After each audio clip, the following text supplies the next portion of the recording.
നമസ്കാരം. ജന്മഭൂമിയിലേക്ക് സ്വാഗതം.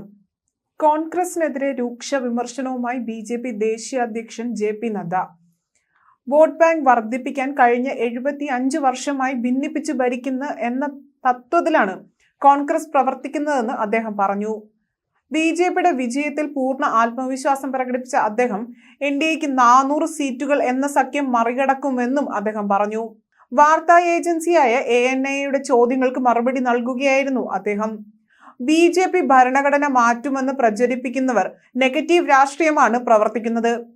അവരെപ്പോഴും സമൂഹത്തെ തെറ്റിദ്ധരിപ്പിക്കാനും ഭിന്നിപ്പിക്കുവാനുമാണ് ശ്രമിക്കുന്നത്.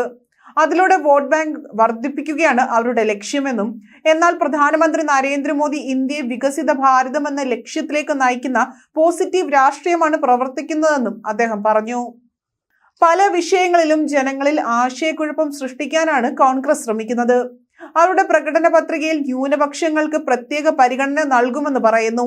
എന്നാൽ അവരെ സംബന്ധിച്ചിടത്തോളം ന്യൂനപക്ഷം എന്ന് പറയുന്നത് മുസ്ലിം വിഭാഗം മാത്രമാണ്. അതിനർത്ഥം അവർ പ്രീണനമാണ് ചെയ്യുന്നത്. മതേതരത്വത്തിൽ നിന്നും ശ്രദ്ധയെ അകറ്റുന്നു. പദ്ധതികളും വാഗ്ദാനങ്ങളും ഒരു മതവിഭാഗത്തിന് മാത്രമായി നൽകുമെന്ന് മോദി പറഞ്ഞിട്ടില്ല. അതുകൊണ്ട് തന്നെ പ്രധാനമന്ത്രിയാണ് യഥാർത്ഥ മതേതരവാദിയെന്നും നദ്ദ പറഞ്ഞു. രാജ്യമാണ് പരമപ്രധാനമെന്ന ആശയമാണ് ബി.ജെ.പി. മുന്നോട്ട് വെക്കുന്നതെന്നും, അയോധ്യയിൽ രാമക്ഷേത്രം നിർമ്മിച്ചതും ജമ്മു കാശ്മീരിലെ ആർട്ടിക്കിൾ 370 റദ്ദാക്കിയതുമെല്ലാം ഇതിന്റെ ഭാഗമായാണെന്നും അദ്ദേഹം കൂട്ടിച്ചേർത്തു.